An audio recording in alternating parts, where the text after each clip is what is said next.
Hallelujah, Jesus. Hallelujah. Magandang umaga sa lahat. Narito na naman tayo upang mag-aral ng salita ng Diyos. Salita na nagbibigay buhay, pag-asa, buhay na walang hanggan. Sa panahon ngayon na wala nang ibang mabuting balita, kundi ito lamang ang salita ng Diyos. Ito'y balita na nagbibigay sa atin ng buhay na walang hanggan, kaligtasan sa puot ng Diyos sa mga taong lumalabag at sumusuway, gumagawa ng kasalanan sa Diyos. Hallelujah! Hallelujah!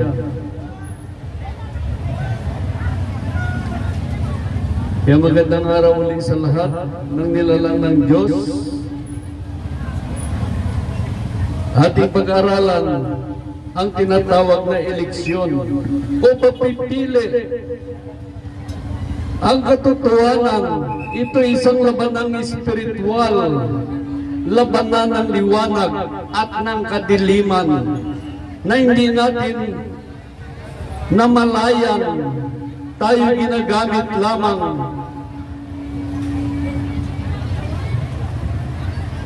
Ang eleksyon ay isang paraan ng pagpipili ng mga nanunungkulan sa atin upang miayos ang mga tao sa harapan ng Diyos. Dahil ang sabi dito sa Episo chapter 6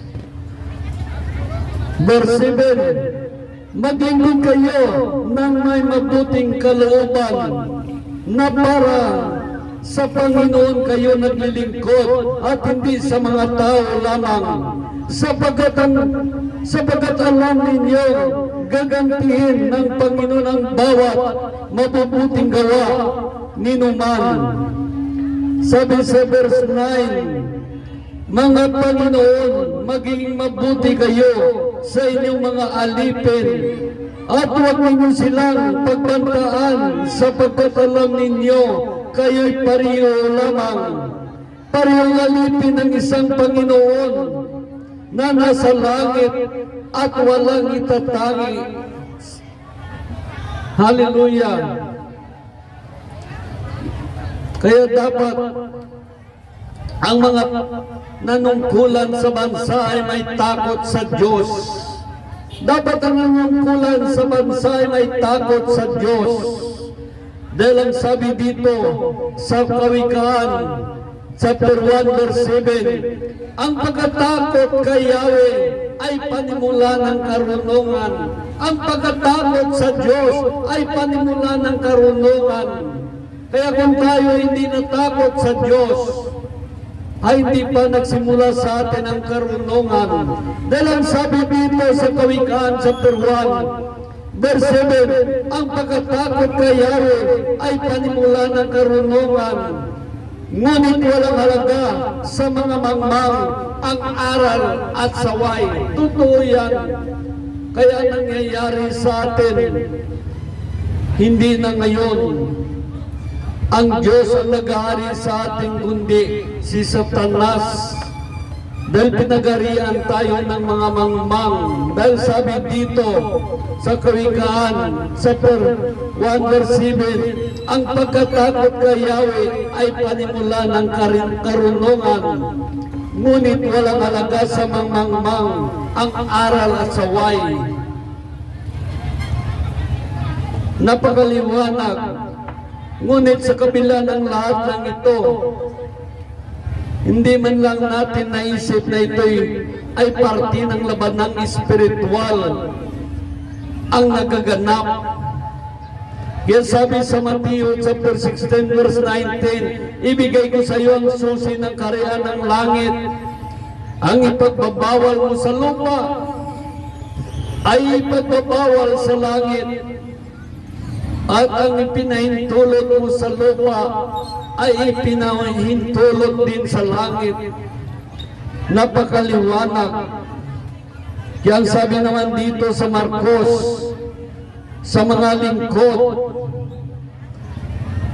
ng gobyerno at mga lingkod ng Diyos. Makinig kayo mga Panginoon. Sabi dito sa Marcos chapter 10 verse 42, kaya pinalapit ni Jesus at sinabi, alam ninyo ang mga itinuturo na pinuno ng mga makasalanan ang siyang pinapanginoon at ang mga dinadakila ang siyang sinusunod. Napakaliwanag ang sabi ng Diyos sa atin. Kaya yan nangyayari sa atin ngayon. Sabi sa Marcos chapter 10 verse 42, kaya pinalapit sila ni Jesus at sinabi, alam ninyo ang mga tinuturo na pinuno ng mga makasalanan ay siya ring Panginoon at ang dinadakila siya rin ang sinusunod. Sabi sa verse 43, ngunit hindi ganyan ang dapat umiiral sa inyo. Salit ang sinuman na sa inyo na ibig maging dakila ay dapat maging lingkod. Napakaliwanag ang sabi ng Diyos, ang sinuman sa inyo ibig maging dakila ay dapat maging lingkod. Sabi sa verse 44, at sino man ibig maging pinuno ay dapat maging alipin ng lahat. Maging alipin ng lahat. Napakaliwanag sabi ng Diyos. At ang sino man ibig maging pinuno ay dapat maging alipin ng lahat. Alipin ba tayo ng lahat? O inaalipin natin ang lahat? Sabi sa verse 45, sapagkat ang anak ng Diyos ay naparito hindi upang paglingkuran, kundi upang maglingkod at ibinigay sa Kanya buhay na ikatutubos ng marami. Tayo malingkod ng Diyos. Ginampanan ba natin ang paglilingkod sa Diyos upang ikatubos ng marami? Tayo ba lingkod ng bayan? Tayo ba tinubos natin ang mga tao sa kahirapan? O kaya inilulugmok sa kahirapan? Kaya maliwanag ang sabi dito ng Diyos sa Marcos chapter 10 verse 42, kaya pinalapit ni Jesus at sinabi, alam ninyo ang itinuturo ng mga pinuno ng mga makasalanan ang siyang sinusunod at ang mga dinadakila ang siyang sinusunod. Napakaliwanag, itinuturo na pinuno ng mga makasalanan siyang pinapanginoon at ang dinadakila ang siyang sinusunod. Sabi ni Jesus, ngunit hindi ganyan ang dapat umiiral sa inyo. Salit ang sino man sa inyo ibig maging dakila ay dapat maging lingkod. At kung sino man ibig maging pinuno ay dapat maging alipin ng lahat. Sapagkat ang anak ng Diyos ay naparito hindi upang paglingkuran, kundi upang maglingkod. At ibinigay ang kanyang buhay sa ikatutubos ng marami. Kaya tayo kapag isang lingkod ng Diyos, ibigay natin ating buhay sa ikatubos ng maraming kaluluwa. Kung tayo naman lingkod ng bayan, ibigay natin ang ating sarili sa ikatubos sa kahirapan ng tao. Ito ang isang lingkod. Nais ng Diyos ang manungkulan ay may malinis na puso at malinis na hangarin upang magawa niya para sa ikabuti ng mga tao at manatili ang kalinisan ng pag-iisip ng tao. Malinis ang gawain, hindi mandaraya. Malinis na gawain ng tao. Sa gayon, mananatili sa Kanya ang Diyos. Manatili, kaya maraming mga tao hindi nanatili sa Kanya ang Diyos. Dahil isa siyang suwail na anak. Sa isang suwail. Dahil ang sabi dito, sa Usias chapter 13 verse 13, ang sabi dito, ang mga tao ay binigyan ko ng pagkakataon magbagong buhay, ngunit tinanggihan para siyang batang ayaw lumabas sa sinapupunan. Siya anak ng suwail at mangmang. Sabi sa verse 14, hindi ko siya paliligtasin sa impyerno. Hindi ko siya ililigtas sa kamatayan. Hindi ko siya ililigtas sa kamatayan. Kamatayan, pahirapan mo sila sa impyerno. Parusahan mo sila. Wala na akong nalalabing awa sa kanila. Wala na nalalabing awa ang Diyos. Dahil nais ng Diyos tayo ay mabuting tao. Malinis ang hangarin, malinis ang puso. Hindi isang malasubas na tao sa harapan ng Diyos. Na isang mangmang na tao sa harapan ng Diyos. Ayaw niya dinggin ang salita ng Diyos. Dahil sa kanyang kayabangan, siya ay napapahamak. Kaya maraming mga tao napahamak. Dahil sa kanilang kayabangan, mayabang pa sila sa nabilyonaryo. Kaya sabi dito sa unang 1 chapter 3, verse 1, isipin ninyo kung gaano kalaki ang pag-ibig sa atin ng Ama. Tinawag niya tayong mga anak ng Diyos. At yan ay totoo. Ito'y ang dahilan kung bakit hindi tayo makilala ng mga makasalanan. Hindi nila nakilala ang Diyos. Mga minamahal, sa gayon, tayo mga anak ng Diyos. Ngunit hindi pa nahayagang nagiging kalagayan natin. Gayon, alam natin, sa parito muli ni Kristo, tayo matutulad sa Kanya, sapagkat makikita natin siya sa Kanyang likas na kalagayan. Kaya ang sino man may pag-asa sa Kanya, may pag-asa kay Kristo, magpakalinis tulad ni Kristo, siya ay malinis, magpakalinis. Ang sabi naman sa unang 1 chapter 2 verse 6, ang nagsasabing nanatili siya sa Diyos ay dapat mamuhay tulad ng pamumuhay ni Kristo Jesus. Napakaliwanag. Kaya ang sabi naman dito sa unang Pedro chapter 1 verse 15, yaman ang Diyos ang umirang sa inyo ay banal, dapat kayo magpakabanal. Ano man yung ginagawa, ayon sa nasusulat, magpakabanal kayo, sapagkat ako ay banal. Dapat ang mga tao nating ihalal ay may malinis na puso at malinis na hangarin. Ito ang nais ng Diyos.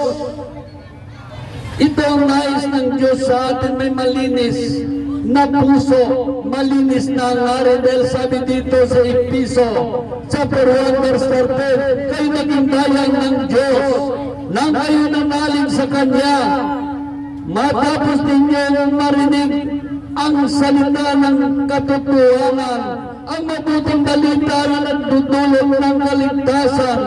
Kaya ipinagkaloob sa inyo ang Espiritong Santo, ipinangako ng Diyos bilang tatak ng paghirang sa inyo. Ang Espiritu ang katibayan ng mga pangako ng Diyos. sa ating mga hinirang hanggang kantan natin ang lubos na kaligtasan. Purihin natin ang kanyang kadakilan. Hallelujah! Ngunit tayo ay napailalim sa prinsipi ng kasamaan na si Satanas. Napailalim tayo dahil ang sabi dito sa Ephesians chapter 2 verse 1 to 3, nung una mga patay kayo dahil sa inyong pagsuway at mga kasalanan, buhay tayo ngunit mga patay espiritual. Yan ibig sabihin, dahil sa ating mga kasalanan at pagsuway sa Diyos, tayo ay mga patay espiritual. Sabi sa verse 2, sinunod ninyo noon ang masamang takbo ng sanlibutan ito at napailalim kayo sa prinsipi ng kasamaan, ang espiritong naghahari sa mga taong suwael. Ang sabi sa verse 3, dati tayo kabilang sa mga ito na mawayayon sa pita ng laman at sinusunod na masamang hiling ng katawan at pag-iisip. Kaya sa ating likas na kalagayan, kabilang tayo sa mga taong kinapuputan ng Diyos. Kaya tingnan natin ang ating sarili kung kabilang tayo sa mga taong kinapuputan ng Diyos. Madali mo yan nalaman dahil tayo ang may gawa. Alam natin ang ating mga gawa sa lahat ng oras, sa lahat ng araw. Kung ito ba'y magagawa nating kalooban ng Diyos o kalooban lamang ni Satanas o sarili mong kalooban. Kaya ang nangyayari ang ating kaya ang mga nangyayari ang ating ipatayo at pinuputol ng mga tao ay tao ng kadiliman. Ito ay nangyayari sa bawat bansa. Bakit yan ang pinipili ng mga tao? Dahil darating na si Antikristo. Dapat ang mamuno ngayon sa bawat bansa ay masasama upang pagdating ni Antikristo, nabuo na ang kanyang mga lingkod. Hindi tayo dapat magtaka dahil sa ating kapanahunan ang pagbalik ni Kristo. Sa ating kapanahunan ang pagbabalik ni Kristo at gayon din ang pagdating ni Antikristo. Dahil pagbalik ni Kristo, magkaroon ng rapture. Ang mga tao na sumusunod sa Diyos, may takot sa Diyos, kukunin ng Diyos, i-rapture.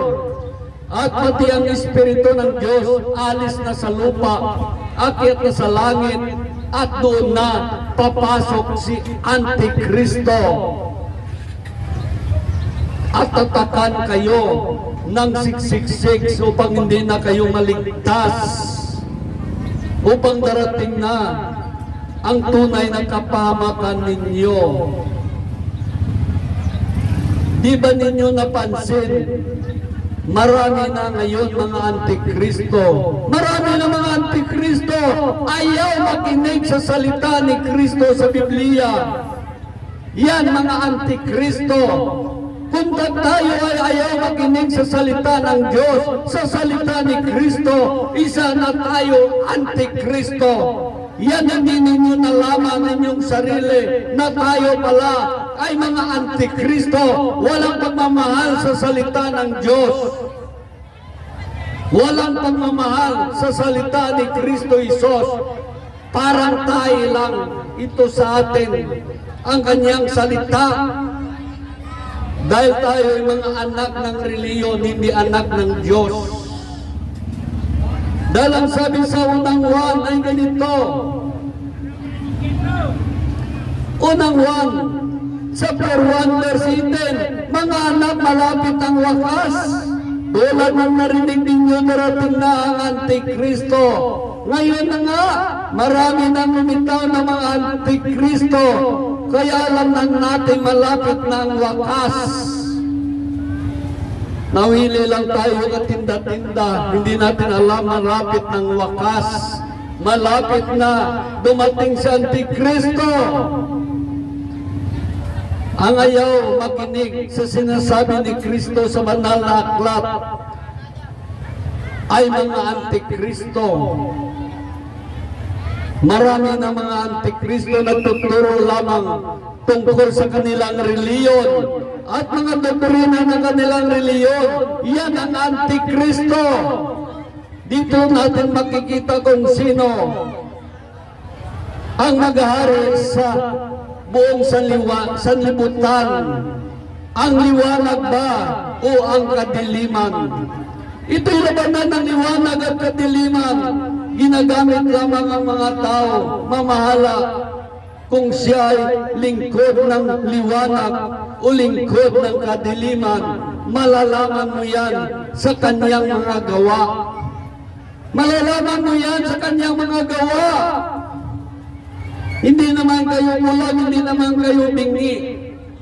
Kahit pinakamahina na tao ay alam niya.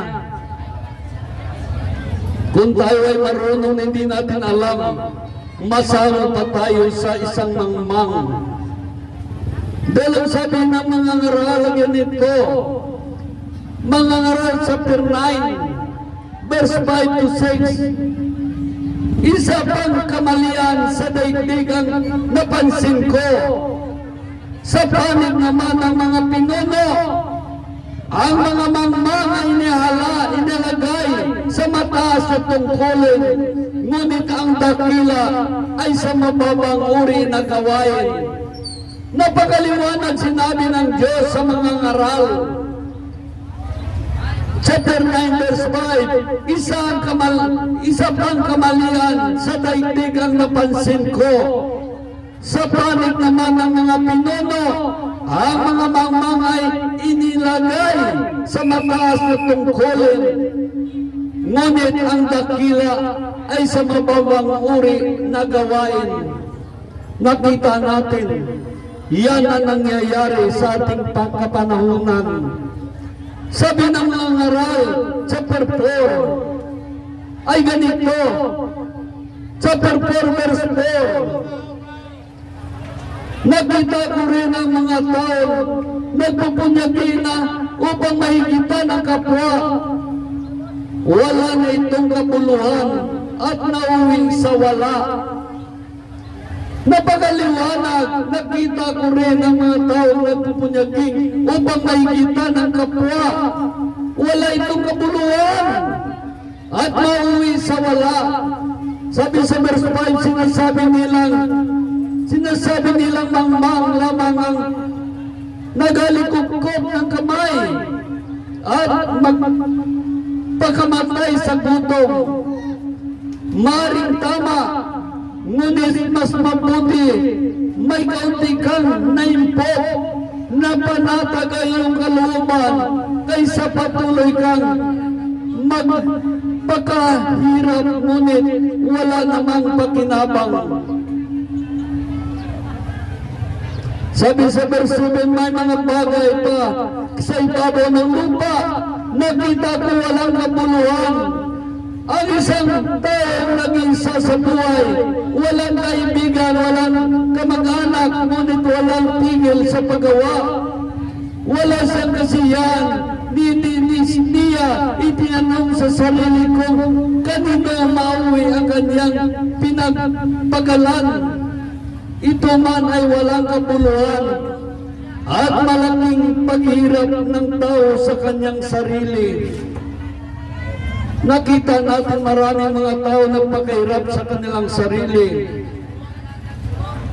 Minsan pinaglalaban pa natin ang kadiliman kaysa liwanag at inaapi ang liwanag sa ating harapan. Nahawi natin ang liwanag dahil nais natin ang kadiliman. Dapat ang kadiliman ay ating ihawi upang makita natin ang liwanag. Ito isang labanang espiritual na din ninyo na mamalayan. Kahit sa ating buhay ay mayroong labanang espiritual. Naglalaban ang liwanag at kadiliman sa ating buhay. Tingnan natin ang ating sarili. Nabuhay ba tayo sa liwanag o sa kadiliman? Ano ba pinatayo mo sa iyong buhay? Liwanag ba na nagmula sa Diyos?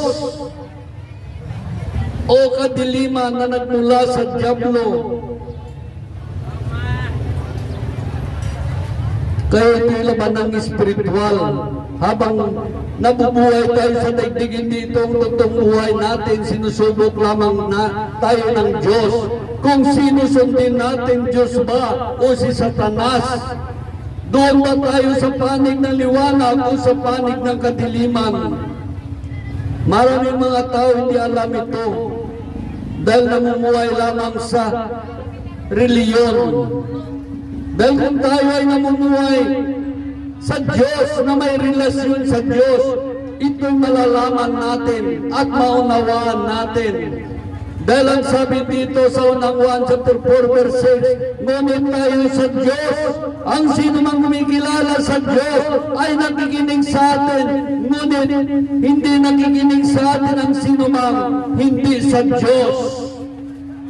Sa ganito natin makilala ang Espiritu ng katotohanan na siya ay nasa Diyos at ang Espiritu ng kamalian na siya ay kay Satanas.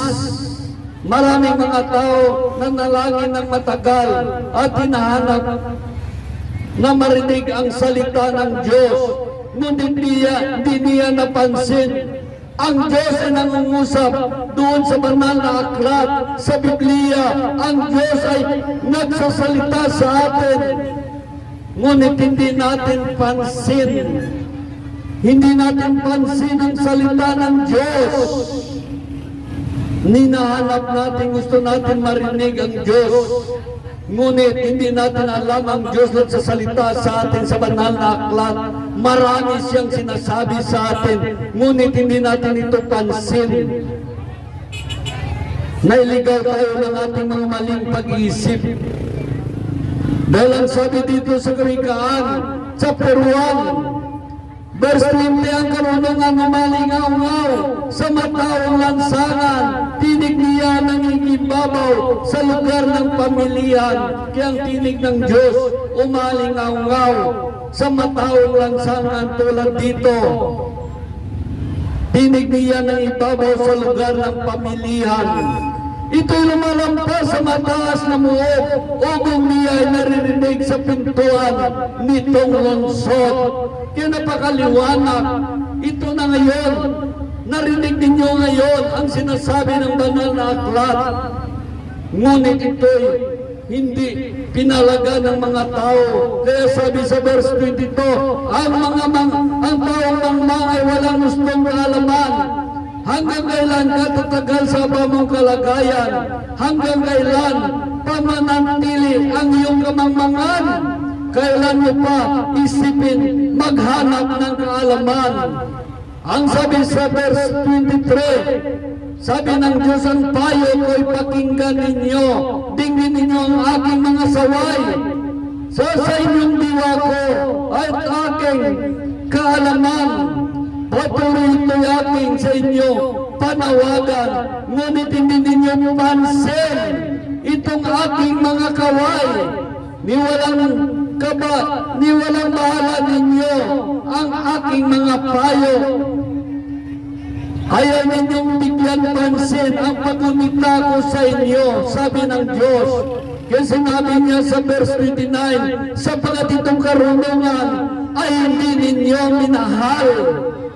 Kaya na di natakot na may kalakip na paggalang. Sabi sa verse 30, inyo pangang tinanggihan itong aking mga payo, itinapod na parang dumi ang paalala ko. Gintablog ninyo ang salita ng Diyos na daw tayo lang. Hindi ba kayo nahiya sa Diyos sa kanyang sinabi? Ang Diyos nagbibigay ng hangin sa iyong ilong. Tininggayan mo ang kanyang salita. Itinapon na parang tayo lang. Ang Diyos Gumawa ng langit at ng lupa na iyong tinutungtungan. Ang kanyang mga salita ay tinapon mo parang tayo lang. Ikaw ba ay sa Diyos o ikaw ay nasa ilalim na ng paa ni Satanas? Kaya nakita mo na ang sarili mo ngayon, napakaliwanag. Dahil hindi na ninyo pansin ang Diyos, dahil hangad natin ay kayamanan sa lupa. Gusto natin mayaman, gusto natin mabusog, gusto natin maging milyonaryo upang maging parang sino-sino. Nagkaroon lang tayo ng konting kayamanan, parang sino na tayo. Kaya napakaliwanag ang sabi dito. Sa ganito natin makilala ang mga tao na sa Diyos at makilala natin ang mga tao na kay Satanas. Kaya makinig tayo sa salita ng Diyos upang malaman ninyo kung kayo ay sa Diyos o kayo ay kay Satanas na. Dahil maraming mga tao nalaman niya ang kanyang sarili na siya ay kay Satanas. Nagtumiglas siya kay Satanas at tumakas at lumapit sa Diyos at ngayon naging lingkod na siya ng Diyos. Yan ang nais ng Diyos. Ngunit ang mga mangmang, pag marinig niya ang mga ganong salita, sumama ang loob. Kahit mga lingkod ng Diyos, sa halip na baguhin ang kanyang sarili, hindi. Pinandigan, nanindigan siya sa kanyang kamangmangan sa harapan ng Diyos. Kaya maliwanag ang sabi dito sa 1 chapter 8 verse 47 ay ganitong sinasabi ng Diyos sa atin. Ang mula sa Diyos, ang mula daw sa Diyos ay nakikinig ng salita ng Diyos.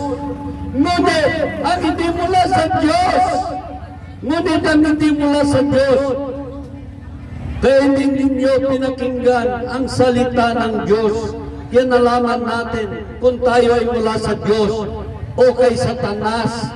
Kung anak tayo ng Diyos o anak ni Satanas. Ang sa Diyos ay umibig sa salita ng Diyos at isabuhay. Ito ang sa Diyos. Umibig sa salita ng Diyos dahil siya ay sa Diyos. Inibig niya ang salita ng Diyos at isabuhay. Kilala ba ninyo ang nasa Diablo naman? Ito naman ang sa Diablo. Ang nasa Diablo ay kinainisan niya ang salita ng Diyos. Yan ang sa Diablo, kinainisan niya ang salita ng Diyos. Ayaw na pakinggan. Ayaw na makinig. Mapait sa kanyang lalamunan. Dahil iba ang kanyang espiritu. Dahil ang salita ng Diyos pagkain ito ng ating espiritu. Ngunit ang mga salita ng Diyos ay mapait sa ating lalamunan. Ibig sabihin, ibang espiritu mo. Ayaw kumain ng salita ng Diyos. Dahil ang ating katawan kumakain ng pagkain na niluluto. Ngunit ang ating espiritu ay kumakain ng salita ng Diyos. Dahil ang sabi sa Mateo chapter 4 verse 4, hindi lamang nabubuhay ang tao sa pagkain, kundi sa bawat salita na mumutawi sa bibig ng Diyos. Ito pagkain ng ating espiritu upang lumakas at magkaroon ng signal sa Diyos at maunawaan mo ang salita ng Diyos at masunod mo ang Diyos. Kaya maliwanag ang sabi dito, ang sa Diyos ay umibig sa salita ng Diyos at isinabuhay. At ang sa Diablo naman ay kinainisan niya ang salita ng Diyos at minamahal niya ang doktrina ng kanyang reliyon at namumuhay lamang sa kanilang reliyon. Yan ang mga tao na makareliyon. Mas gusto niya salita ng tao kaysa salita ng Diyos. Ngunit ang mga tao maka-Diyos, gusto niya salita ng Diyos. Ayaw niya ng mga salita ng tao, mga kuro-kuro opinion, mga doktrina ng reliyon. Ito'y salita ng tao lamang. Ayaw niya pakinggan yan. Dahil alam niya na iyan ay hindi sa Diyos. Kaya malaman natin kung iniibig natin ang Diyos. Kung iniibig natin ang Diyos, ay minahal natin ang kanyang salita. At sa buhay. Dahil ang sabi dito sa unang 1 chapter 4, ay ganito sinasabi, verse 17. Ang pag-ibig ay nagiging ganap kung hindi natin kinatakutan ang araw ng paghukom, sapagkat tulad ni Kristo, kahit nasa daigdig na ito, sabi sa verse 10, walang kalakip na takot ang tunay na pag-ibig, sapagkat pinapawi ng pag-ibig ang anumang pagkatakot, hindi pa nagaganap ang pag-ibig ng sino man. Natatakot, hindi pa naganap ang tunay na pag-ibig sa sino man. Natatakot, sapagkat ang takot ay kaugnay ng parusa. Ang sabi sa verse 19, tayo umibig sapagkat ang Diyos ang unang umibig sa atin. Ang nagsasabing inibig ko ang Diyos at napupot naman sa kanyang kapatid ay sinungaling. Hindi ang kapatid niyang.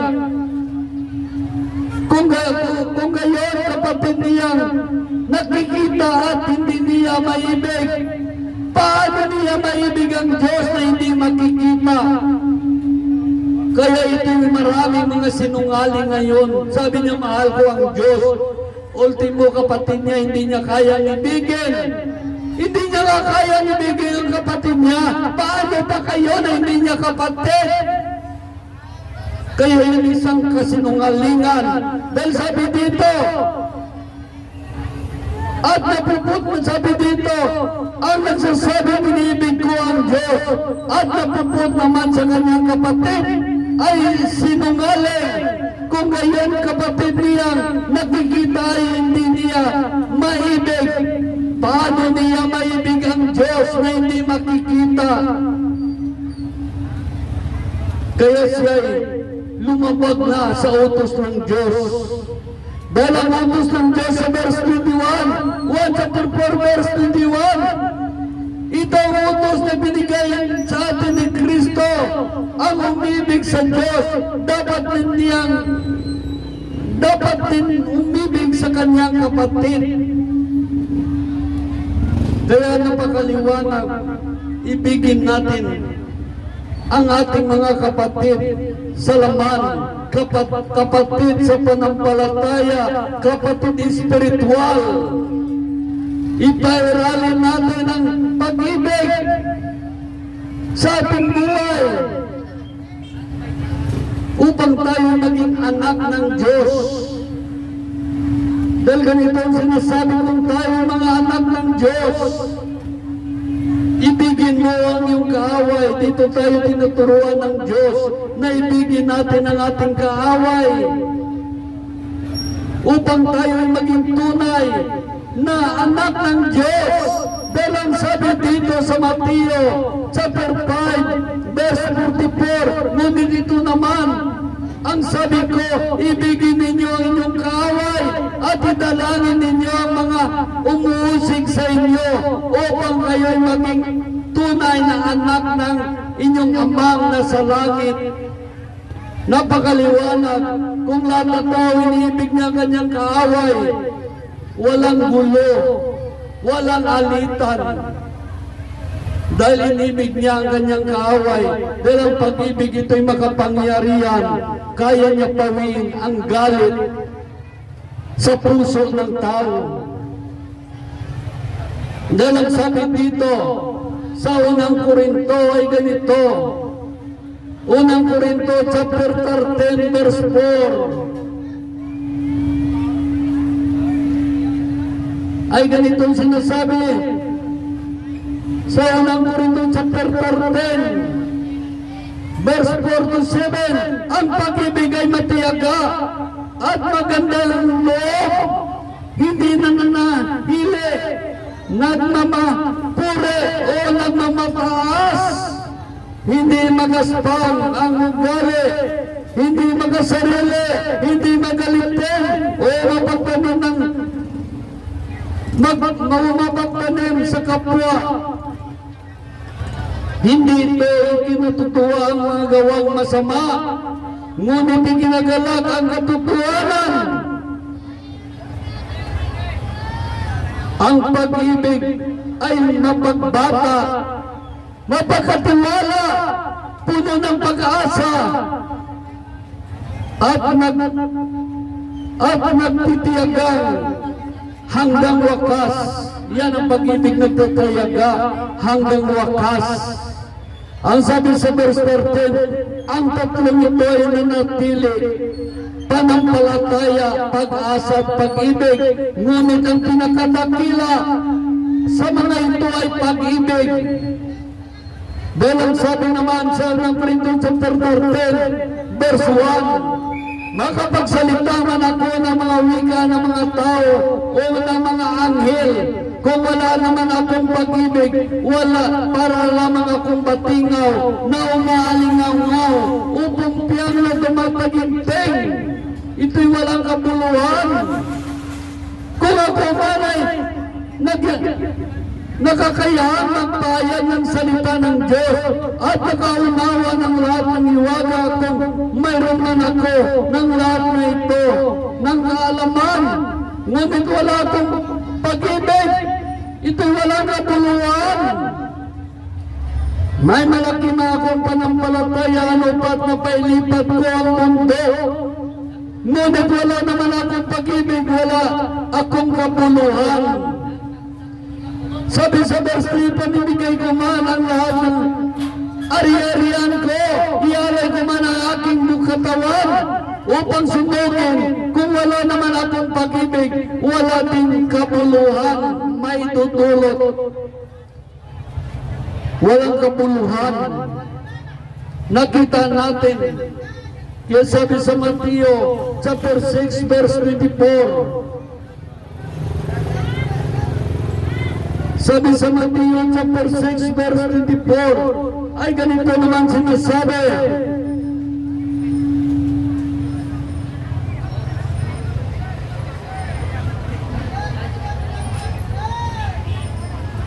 walang makapaglilingkod ng sabay sa dalawang Panginoon, sapagkat kaputan niya ang isa at ibigin ang ikalawa. Paglingkuran ng tapat ang isa at amatin ang pangalawa. Hindi kayo makapaglilingkod ng sabay sa Diyos at sa kayamanan. Hindi kayo makapaglingkod ng sabay sa Diyos at sa kayamanan. Kaya sabi sa Mateo chapter 6 verse 19, huwag kayong mangimpok sa mga kayamanan dito sa lupa. Dito may maninirang tanga at kalawang na may makapasok na magnanakaw. Sabi sa verse 20, sa halip, impopin ninyo ang kayamanan sa langit. Doon walang maninirang tanga at kalawang at walang makapasok na magnanakaw. Sabi sa verse 21, sapagat kung nasaan ang iyong naroon ang iyong kayamanan, naroon din ang iyong puso. Tutuyan mo na saan naroon ang ating kayamanan, naroon ang ating puso. Kaya sabi dito sa Timoteo, sabi sa Timoteo chapter 6 verse 9, ang mga nagnanasang yumaman sa anumang paraan ay naulong sa tukso at nabibitag sa masamang hangarin, nagtutulak sa kanila sa kapahamakan. Napakaliwanag, ang nagnanasang yumaman sa anumang paraan ay naulong sa tukso at nabibitag sa masamang hangarin, magtutulak sa kanya sa kapahamakan. Ang sabi sa verse 10, sapagkat ang pag-ibig sa salapi, sapagkat ang pag-ibig sa salapi ang siyang ugat ng lahat ng kasamaan, dahil sa paghangad na makamalang salapi, may nalalayo sa panampalataya at nasasadlak sa paghirap ng kalooban. Tingnan natin, simple lang, kahit mga sabongero, nagagad sila magkamal ng salapi, nanalo na ng 100,000, ayaw pa umalis. Sa katagalan, nasasadlak siya sa kahirapan, nabawi ang kanyang panalo at natalo pa siya. Ganyan din tayo. Nagangad tayo ng salapi dito, napabayaan natin ang Diyos. Kumita man tayo kahit milyon, ngunit kung napabayaan natin ang Diyos, talo pa rin tayo. Dahil kung Diyos ang hinahanap mo, ay magkaroon ka ng buhay na walang hanggan. Magkaroon ka ng pag-asa, ng kaligtasan na manirahan sa langit. Ang buhay na walang hanggan na binigay sa iyo ng Diyos, hindi yan nabili ng bilyon, hindi yan na mabili ng trilyon. Napakaliwanag. Kaya maraming mga tao nagangad ng kayamanan. Marami. Tingnan mo mga nauna sa atin, sila'y naghangad ng kayamanan. Ngayon patay na sila. Tayo na naman magpapalit ng hangad ng kayamanan sa sanlibutan at tayo ay mamatay din. Dahil sabi sa Santiago, chapter 1, verse 11, ang damay natutuyo sa matinding sikat ng araw, nalalaga sa kanyang mga bulaklak at kumukupa sa kanyang kagandahan. Gayon din naman ang mayaman ay mamatay sa gitna ng kanyang kaabalahan. Alalahanin mo, maraming mayayaman ngayon mabigyan mo ng pansin. Nauna sa atin, sila'y nagangad ng kayamanan hanggat sila'y lumatay. Dahil sabi dito sa Biblia, ang mayayaman ay mamatay sa gitna ng kanyang kaabalahan. Abalahan siya mula umaga hanggang hapon dahil sa kayamanan, ngunit ang dulo ay kamatayan. Pag namatay ka, saan ka? Sa langit ka o sa impyerno? Dahil hindi mo binigyan ng panahon ng Diyos, malabo sa langit ka. Pagkatapos nandoon ka pa, nakaangot, doon ka pa nakadugtong sa isang reliyon na Antikristo, sa isang reliyon na pulang guro. Ang kaligtasan mo ba? Sigurado? Sigurado na ang kaligtasan natin? Marami nagangad ng salapi, napabayaan ng Diyos. Ginawa niyang lahat na paraan upang makamalang salapi. Dahil ang sabi dito sa Migas chapter 7 verse 1, kabagabag ako. Sabi dito, kabagabag ako, ang katulad ko'y isang taong gutom, naghahanap ng binangkay, ngunit walang makita isa man, wala isang ubaso, kaya igos na labis kong kinasasabikan. Sabi sa verse 2, nabawi na sa lupain ang lahat ng tapat sa Diyos. Nabawi na sa lupain ang lahat ng tapat sa Diyos. Wala na natitirang matuwid. Wala. Ang lahat ay nag-aabang ng pagpapatay. Ang bawat isa'y naganda ng bitag laban sa kanyang kapwa.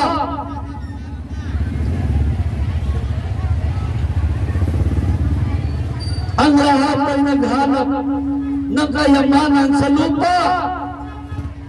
biyasa sila sa paggawa ng kasamaan. Ang pinuno at hukom ay humingi ng suol kasabwat nila sa paggawa ng masama. Ang mga kinikilalang taong sa bansa. Maliwanag ang sabi dito, wala na nakikita na ang Diyos na mabuti, wala na. Napapawi na sa lupain ang lahat ng tapat sa Diyos. Wala na natitirang matuwid. Wala na ang lahat ay nagabang ng pagpapatay. Ang bawat isa naghanda ng bitag laban sa kanyang kapwa. Ang lahat ay naghanap ng kayamanan sa lupa. Biyasa sila sa paggawa ng kasamaan. Ang pinuno at mga hukom ay humingi ng suol kasabwat nilang paggawa ng masama ang mga kinikilalang tao ng bansa. Kaya sabi naman dito sa mga ngaral,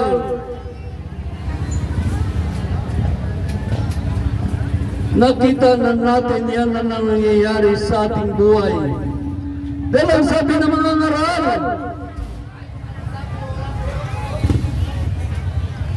chapter 7 verse 4 ay ganito,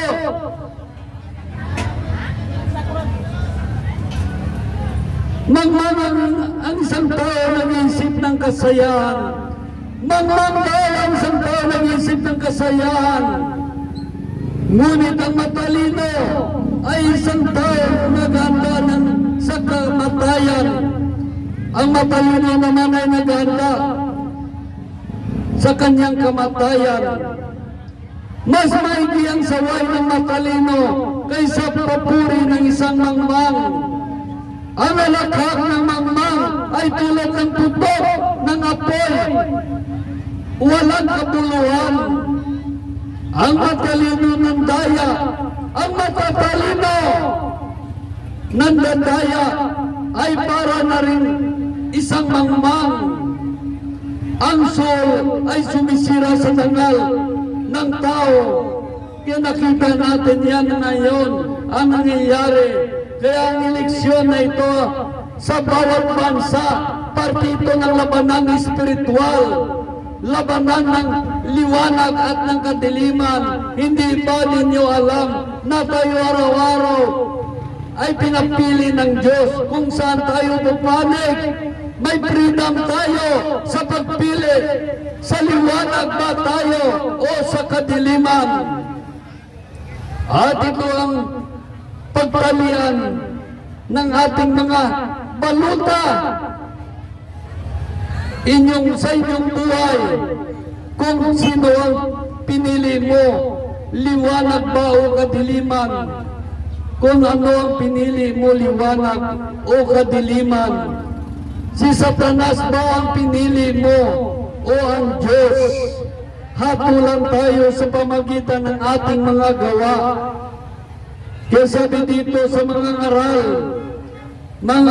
chapter 3 verse 16 ay ganitong sinasabi, nakita ko rin si Babaw ng lupa ang mga nakikita ko rin sa ibabaw ng lupa na ang katarungan ay pagiging matuwid at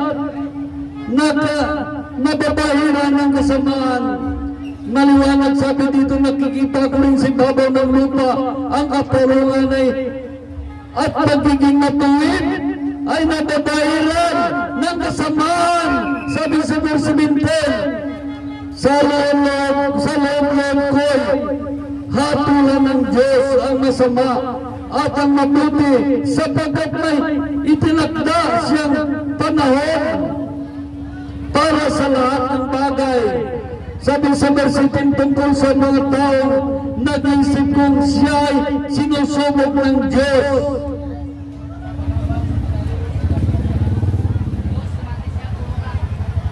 Upang ipakilala ang tao ay tulad lamang ng hayop.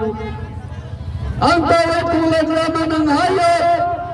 Sabi sa verse 19, ang hangganan ng tao at ng hayop ay isa, kamatayan, isang kanilang mga. Ang tao ay walang nang kakaiba sa hayop, pari-pariho, walang katuluhan, isang katwiran, lahat ay buhat sa labok, at sa labok dinauwi. Nakita natin ang mga tao, nawili lamang, di nila alam, sa alikabok sila, nanggaling at sa alikabok sila, magbalik. Nakalimutan nila ang Diyos na nagbibigay buhay, pag-asa, buhay na walang hanggan. Kaya ito'y nakita natin, may freedom tayo sa pagpili sa liwanag ba tayo o sa kadiliman. At ito ay pagtalin sa ating mga buhay kung sino ang pinili mo, liwanag ba o ang kadiliman, Diyos ba o si Satanas. Tayo hatulan sa pamagitan ng ating mga gawa.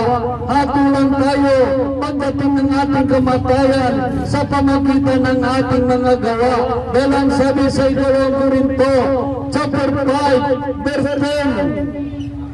10, sapagkat ang bawat isa harap sa hukuman ni Kristo upang tumanggap ng ganti, upang tumanggap ng ganti sa kanyang ginawa, mabuti man o masama, nang siya'y nabubuhay pa sa daigdig na ito. Pag namatay tayo, tingnan ng Diyos kung tayo ay nasa panig ng liwanag o sa panig ng dilim. Diyos ba ang sinusunod natin o si Satanas? Hukuman tayo sa pamagitan ng ating mga gawa. Yan ang di alam ng tao, harap tayo sa hukuman ni Kristo. Mayroon tayong mga kaso, marami tayong nagawang kasalanan sa Diyos.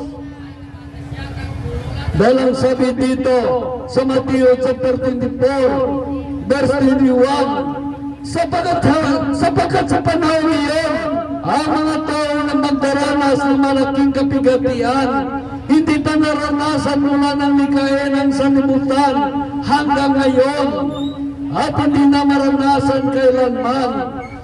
Sabi sa verse 27, sapagkat kung gaano kabilis kumuhit ang kidlat mula sa silangan hanggang kanluran, gayon din naman ang pagparito ng anak ng Diyos.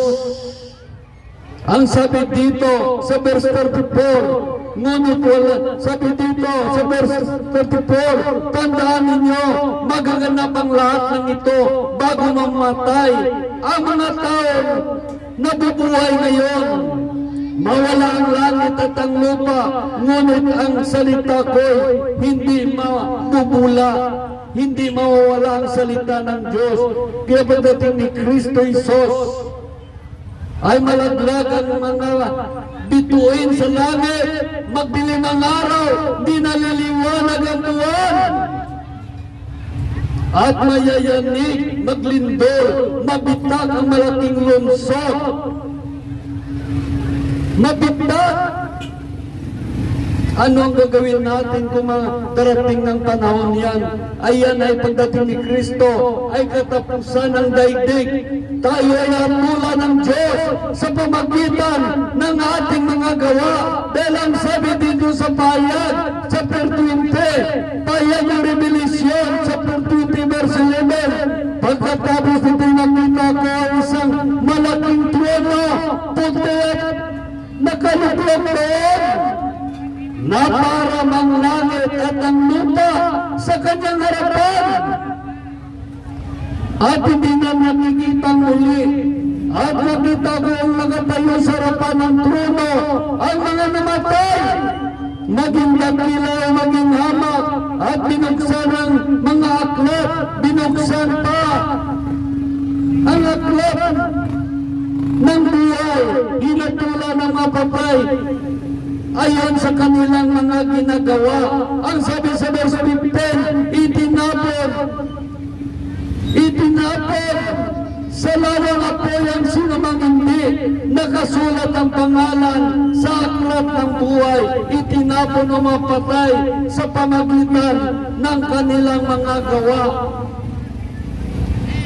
Mga tao na ayaw sumunod sa Diyos, mga tao walang pagmamahal sa Diyos, walang pagmamahal sa salita ng Diyos, ayaw nila dinggin ang salita ng Diyos, bagkus gusto nila gumawa ng kasalanan at sumuway sa Diyos. Kaya sabi dito sa pahayag o Revelation chapter 1 verse 3, mapalad ang nabasa sa aklat na ito ang mga nakikinig sa mga walang inihayag nito at tumutupad sa nasusulat dito, sapagkat ang lahat ng ito malapit ng mga ganap. Malapit ng mga ganap. Wala tayong aksyon na pagandaan ito dahil binulag tayo ng dyablo. Binulag tayo ng dyablo. Sabi dito sa ikalawang Korinto chapter 4 verse 4, hindi sila sumampalataya sapagkat ang kanilang isip ay binulag ng Diyos ng daigdig na si Satanas.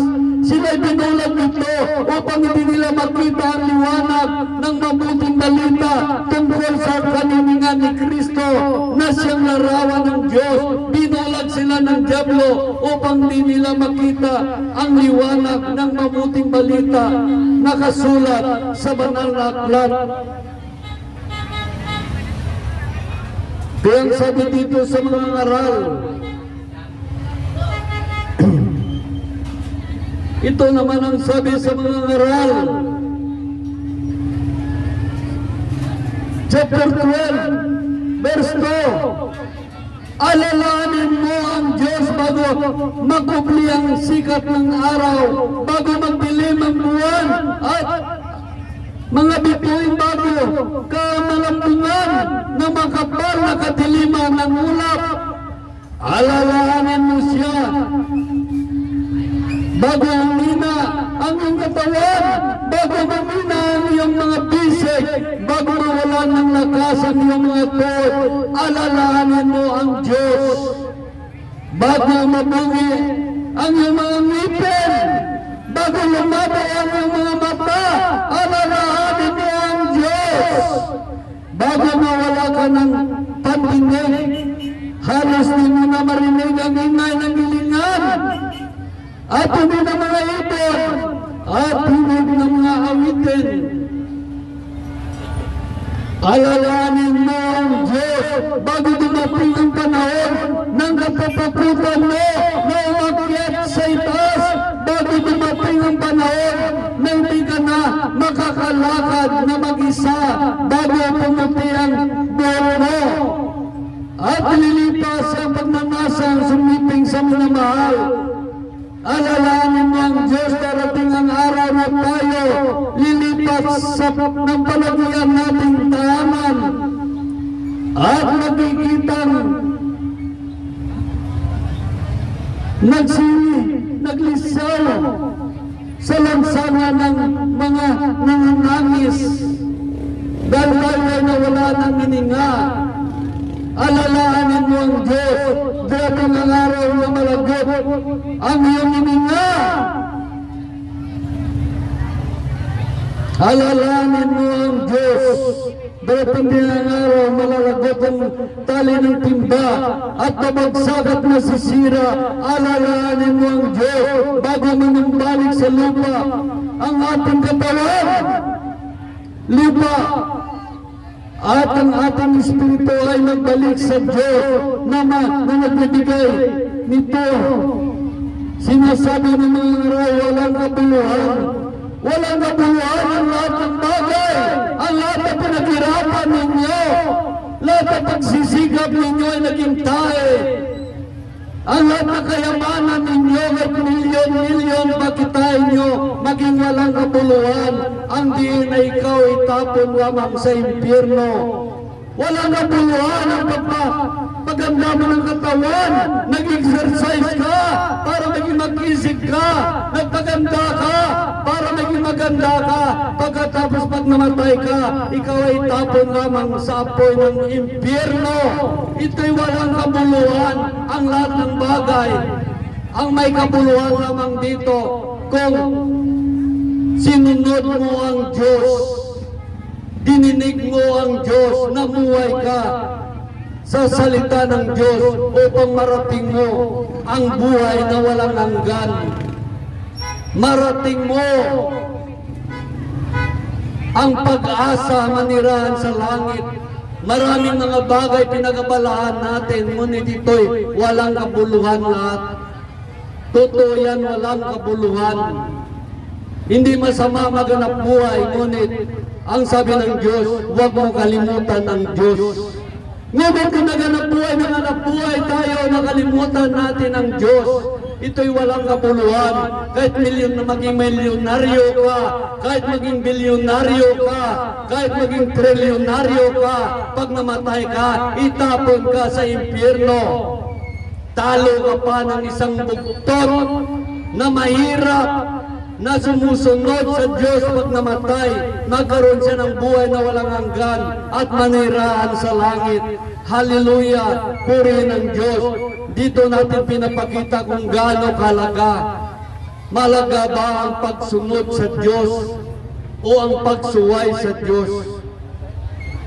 Tama naman maganap buhay tayo, ngunit huwag natin kalimutan ang Diyos na nagbibigay ng hangin sa ating ilong. Pasalamatan natin ang Diyos. Pakinggan natin ang salita ng Diyos na nagbibigay ng hangin sa ating ilong. Hindi na parang sino-sino tayo na tulad sa California. Sabihin nila, itong bayan na ito'y walang Diyos. Ang bayan na ito'y walang Diyos. Zero ang Diyos sa amin. Ganun rin ba tayo magsalita? Na parang tulad nun ng mga bilyonaryo sa California, sila'y sinunog ng Diyos.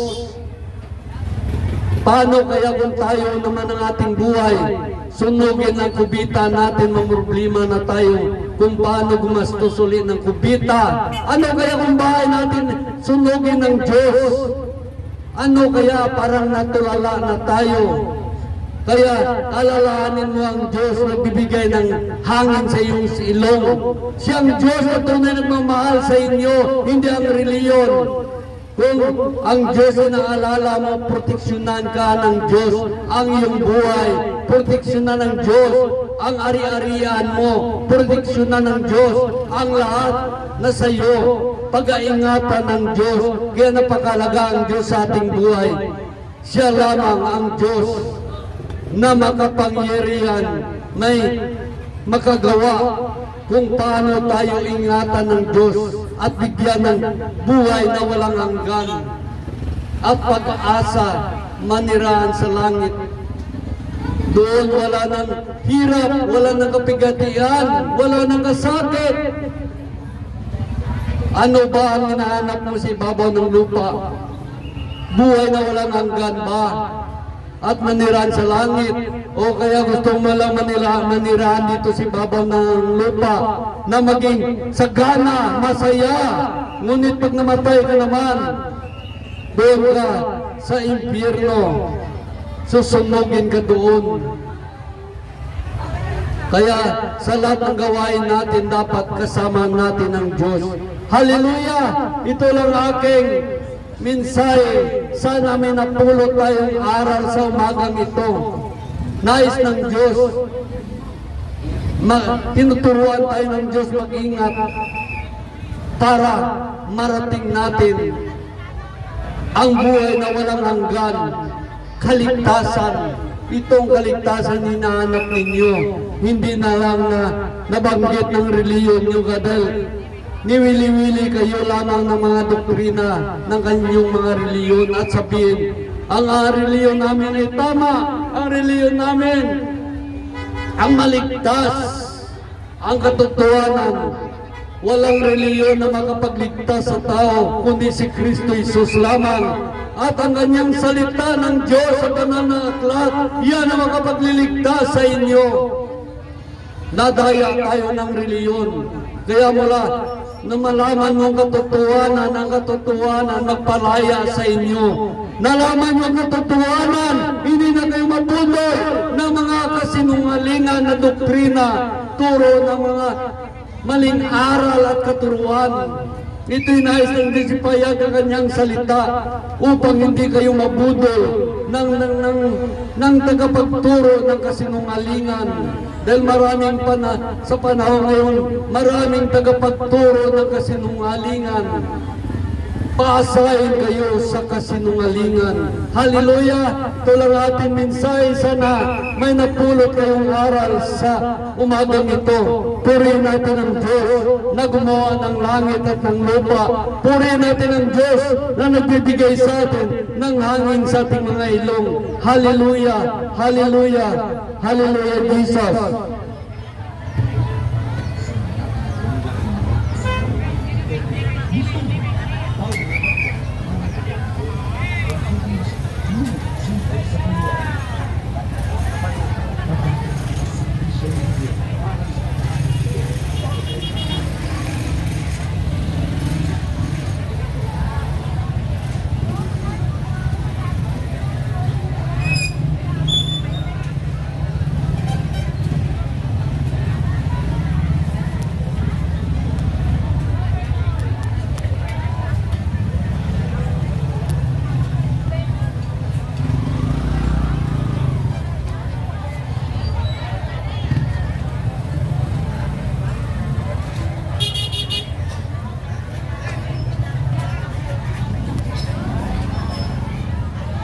Hallelujah. Hallelujah, Jesus. Hallelujah. Purihin ng Diyos. Hallelujah.